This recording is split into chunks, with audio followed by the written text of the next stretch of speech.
গ্রাম ছাড়া ওই রাঙা মাটির পথ আমার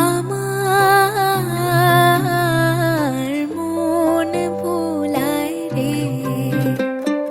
গ্রাম ছাড়া ওই রাঙা এটা দেখো কি খালি মুট হইব পড়ার বত্তা পাইছে না, এটাই তো বললাম তুই আই দিতে খাওয়া শেষ।